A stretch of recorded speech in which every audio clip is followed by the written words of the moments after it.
In fact, on like one of my first dates with my wife, Julia, we went to a Thai restaurant. And, you know, they always ask you, you know, 1 star, 5 star. And I was trying to be a studly football player. It's like, oh, 5 star, like bring it on. I think I lasted 2 bites and started sweating and made a really on your first date. Really made a great impression on that first date. Anyway, she's still putting up with me 25 years later, so. Yes. So out of all of the places you played in the NFL, Yes. which city had the best food? Gosh. Okay, the beauty of my NFL experience is I was in so many different places, right? And really corners and spots of the country where they were all so very different. Okay, so South Florida, really loved my experience down there, especially food-wise. All the great seafood, you know, we would go down to the Keys and hook up with Captain Purcell at Sea Dog Charters, and on one day we could go fish the Atlantic Ocean and go chase sailfish and mahi-mahi and all that good stuff, and maybe catch a grouper. And then, you know, another day we'd go dive for spiny tail lobster, and if stone crab was in season, then we could get some of that stuff too. So just loved all that fresh seafood down in South Florida. But then also, like, there was really a great influence of Italian restaurants down there. I think coming down from New York, and really to this day, like my 3 favorite restaurants in America are in South Florida: Runway 84, Cafe Motorano, and Casa D'Angelo's. And they're all kind of right around Fort Lauderdale, and they rock. And one of them's like a supper club now, so if you kind of like that experience, it's just so much fun at Runway 84. So yeah, check them out. So loved that. Moving up to Boston, right? Again, another kind of seafood town, but very different, more traditional. And love that experience. Federal Hill and Providence. We actually lived closer to Providence than we did Boston. So we'd get down there, and Boston has Federal Hill in Providence has a pretty cool Italian districts. That was fun with the Italian foods up there too. But obviously the lobster rolls and some of that fun stuff, and really good beers. Can I admit something to you? Yeah, go ahead. I am a foodie. I love food. Yeah. I could give or take lobster. Well, it's one of those things like every once in a while. I like it enough, okay. But I don't just like... All right, so I'm being nice right now. I really am. Here's the reality.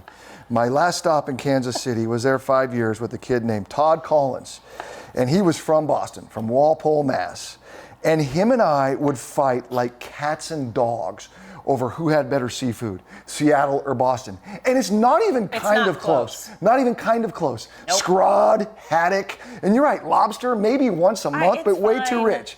But what we have here in our waters with our Dungeness crab, our spot prawns, our mussels, our steamers, our oysters, and you want to go catch a king salmon, a sockeye salmon, or maybe drop down for some halibut or lingcod? Are you kidding me?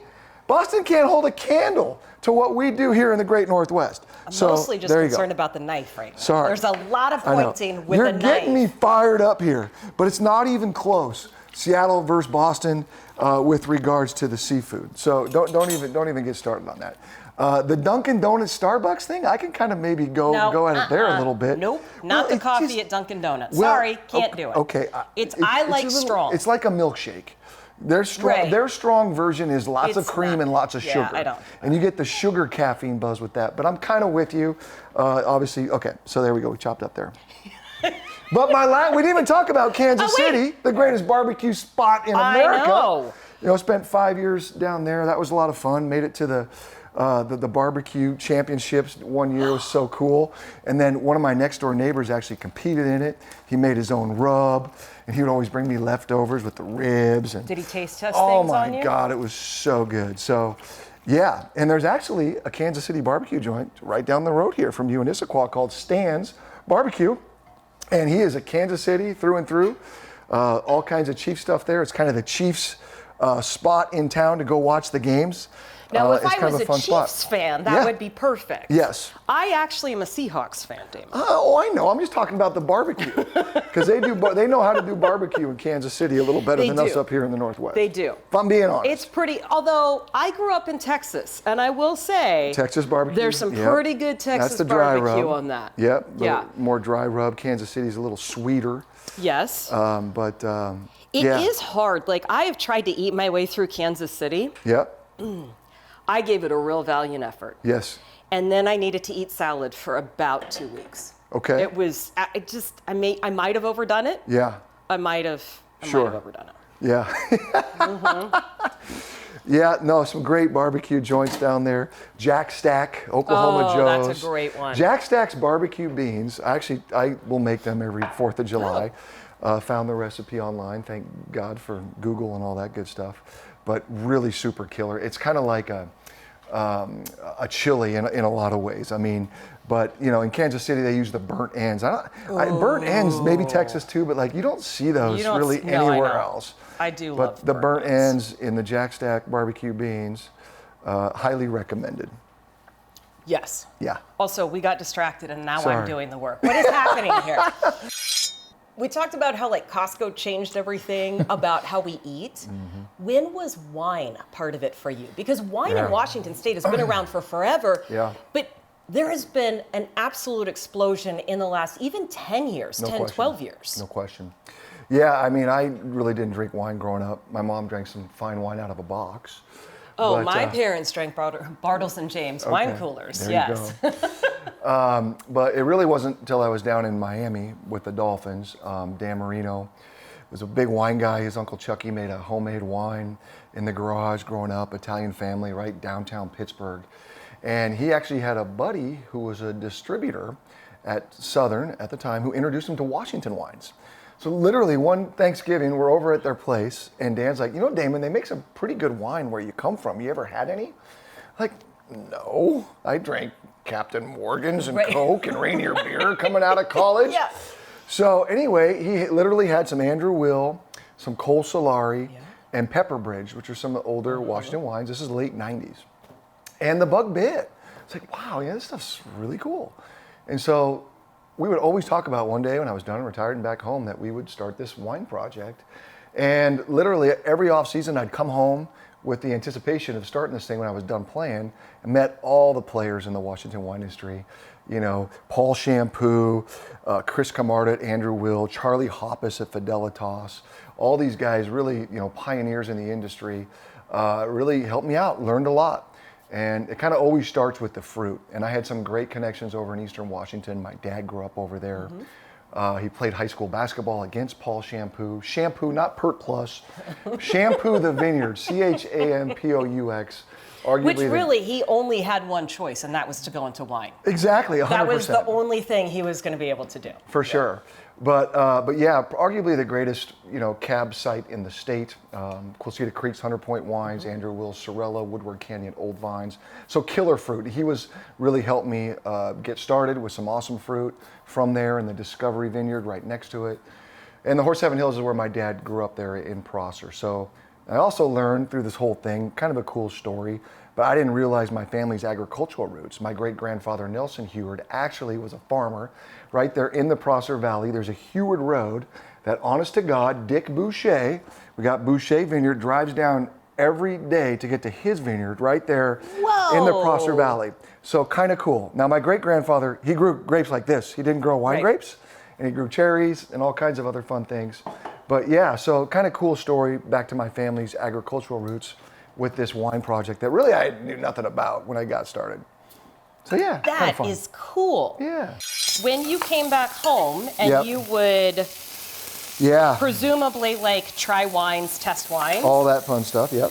It is fun. That's what I was going to ask. Yeah. Like, yeah, that's the best. How do you go about deciding, first of all, what kind of wine you want to make? Yeah.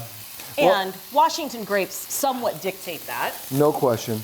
Yeah, I think, you know, always loved Cabernet was kind of the, you know, and that's really the story at Passing Time. We make 3 Cabernets from the 3 appellations in Washington that we think do it best. The Horse Heaven Hills, where my family's roots are, kind of just talked about, but also Walla Walla Valley and the Red Mountain. So those 3 appellations we make a cab from every year. And it's kind of fun at a dinner party, like, you know, you open them up, it's the same varietal, same vintage, and they're so different. You know, and that's really what's cool, I think, about the Washington wine industry, these different like a Red Mountain cab, you know, it's lots of tannins, there's dark chocolates, these red fruits, and then Walla Walla, you know, it's which actually, we're gonna have the Horse Heaven, which is the flagship. But the Walla Walla is a little cooler growing site. And so just, a little more approachable, but still just these dark fruits and just amazing flavors that come to mind when I think of the Walla Walla Valley too. So lots of great variation. We wouldn't make the wines if they were all the same. So they're so different. We love to celebrate the difference in place that is Washington wine. When did you start sounding like a wine drinker? Oh gosh. I mean, like you were describing wine the same way that people would describe a phenomenal play on the field, right? Like it's like play-by-play for wine is what you're giving me right now. Jen, I'm so lucky, honestly, like I found this other passion, like seriously, like, football was really all I ever knew in my life. And growing up, my dad was a high school football coach at Friday Night Lights and the Huskies. And it's like, okay, that next chapter, that next phase, what is it you're going to do? And I guess maybe just dumb luck. I just found this passion for wine. And then, like you said, the Washington wine industry, like hitting its stride this last decade. And then to find the awesome, winemaker and Chris Peterson that I have. And we've been at it together for 10 years now. And then just the amazing fruit. I've learned so much. In most places in the world, it's like chateau, vineyard, pick grapes, make wine. In Washington State, as you know, most of our wineries are over here on the west side, close to the population in Woodinville. And we source fruit from vineyards that are 4 or 5 hours away in the middle of nowhere. But we think we make more interesting wines because I get fruit from 11 different places. We bring them in-house. Then the artist that is Chris, I work very closely with him on all of our blending trials. And then we've stayed small and focused. We only make about 2,500 cases a year. So literally we can go through every barrel and just dial in these blends. And that's his favorite thing to do. We spend months doing that. So anyway, it's taken off from a little side vanity project, making 300 cases in 2012 to now, like I said, 2,500 to 3,000 cases, depending on the vintage, and having a blast doing it in an awesome industry that, you're right, is just getting better with time. Or as you pass time. As you pass time. You missed it. You missed it. It I was missed my right opportunity. there. You missed it. Well, I've taken too much advantage of it today. That's not true. No, always be selling. Always be selling. Always be closing. Yeah, right. That's smelling really good, by the way. Was it hard? And I'm being serious about this Yeah. because there's a lot of people who want to talk about wine more, or they want to know what they're tasting. Yep. They rely on tasting notes, which is awesome, right? Like that's what tasting notes are for. Sure. How did you develop the palate to be able to taste the flavors? Yeah, it certainly takes time. And honestly, like I've learned to really appreciate wine, being able to spit, as crazy as that sounds. You put it in your mouth and you swirl it around. No, we won't do it. No, we're not doing that. No, right we're now. not. Nope. If I don't want to be seen making a mess on TV, I certainly don't want to be seen spitting. Exactly. But I think that's really where you learn your palate grows. And I never could understand that early days going to tasting rooms and what do you mean spit this out? Like, are you crazy? Like. But over time, especially if you're doing a bunch of different blends that day for hours, and you're starting in the morning. You get fatigued. Yeah. So, but you really do learn to appreciate all the flavor profiles and the weight on your palate, and you can actually feel the finish even more. I know I'm getting geeky and nerdy here, but yeah, there's a lot of moving parts. But at the end of the day, drink what you like. There are tasting notes, there's scores, there's this, that, and the other. But we're proud of our scores and all that good. Don't get me wrong. But everybody's palate is different. That's the other really point of emphasis to make here. So I would say drink what you like. Can I taste something wrong? Like. Yeah. Wait. I thought I could taste anything I wanted to on wine. I say this. Mm-hmm. Have you ever watched the movie Wine Country? I don't think I have. Oh, with the ladies on their weekend getaway thing. Do I taste canned peaches? Like I said, everybody's palate's different. Maybe you do taste canned peaches. Maybe you taste stewed tomatoes. If you've seen the movie, I hope nobody tastes stewed tomatoes. Oh, that's good stuff. No, there's nothing. Okay. Yeah. All right. There's no canned peaches in that. We're not. Probably not. You'll get it if you watch the movie. In all of the coaches that you ever played for, who was the most impactful? Who taught you the most? Man, that's a really tough one. And, I'm kind of like Forrest Gump as far as the luck of getting to play for some of the greatest coaches to ever, the profession has ever had. Let's just start at the collegiate level with Don James, the dog father, right? The greatest Husky coach of all time, set the standard in this town. And The Dogfather, awesome, unbelievable. In the NFL, I played for 3 Super Bowl winning head coaches, Jimmy Johnson, Bill Belichick, and Dick Vermeil. And I think the thing that I learned the most and the biggest impact is that they all did it differently. I mean, Jimmy was kind of like the guy's guy, the motivator, the same guy you see on Fox, just one of the fellas. But man, you didn't want to let him down. He just had a fire and an energy in the building and could really motivate. Bill Belichick, was really all about preparation and the details, and it was a very difficult working challenge environment. But we won. We won every Sunday. I mean, we won 2 Super Bowls in 3 years I was there. And so he just put you in position to win. And we were so good at situational football because that attention to the details.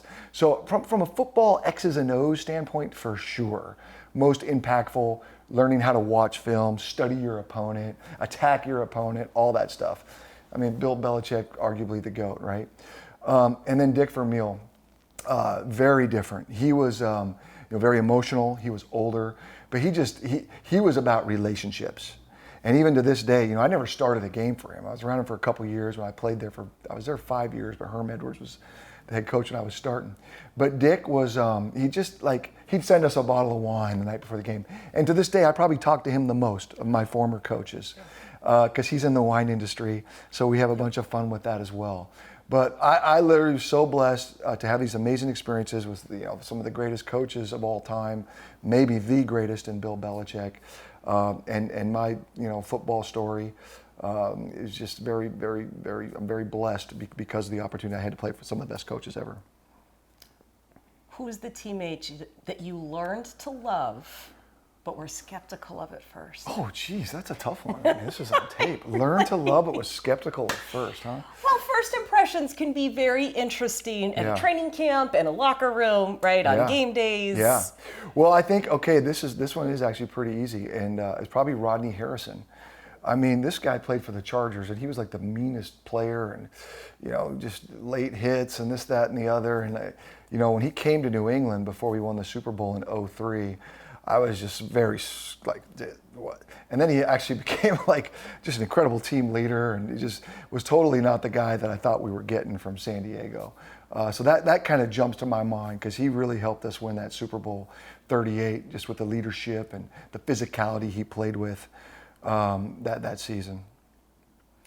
Lastly, how fun is it or challenging to try to mimic another quarterback's cadence?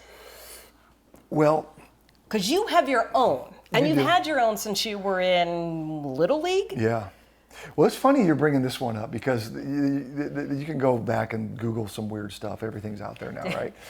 We can Google a lot of weird stuff. I'm not really sure that your name is popping up with that, but sure. I don't know what's going on. Well, it's so funny you mentioned that because in 2003, I was a backup with the Patriots. We played in the AFC Championship against the Indianapolis Colts.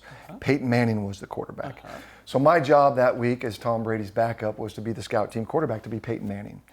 Well, I had that thing. I had his mannerisms, I had his cadence, I had all that stuff down. And we went out and we beat the crap out of the Colts that day. Peyton threw 4 picks. After the game, we come in the locker room, and this probably would have been my claim to fame as an NFL football player if I didn't have a good run with the Chiefs later.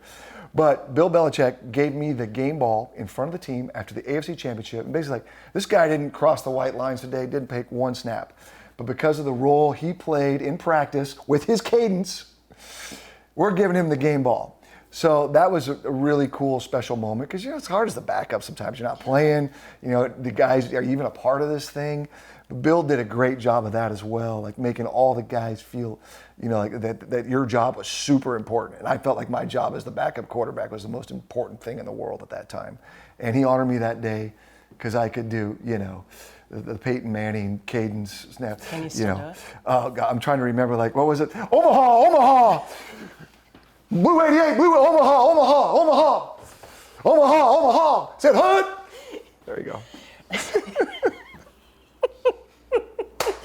That's perfect. There you go. That's perfect. Yeah. Does Tom Brady drink your wine? Steak looks perfect. Does Tom Brady drink your wine?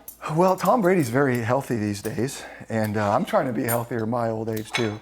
And he's had my wine for sure. Yeah, he doesn't drink that other Cougar quarterback's wine that played with us. No, that he just that drinks he passing knows time. that he right. No, we sent him some wine over the years for sure.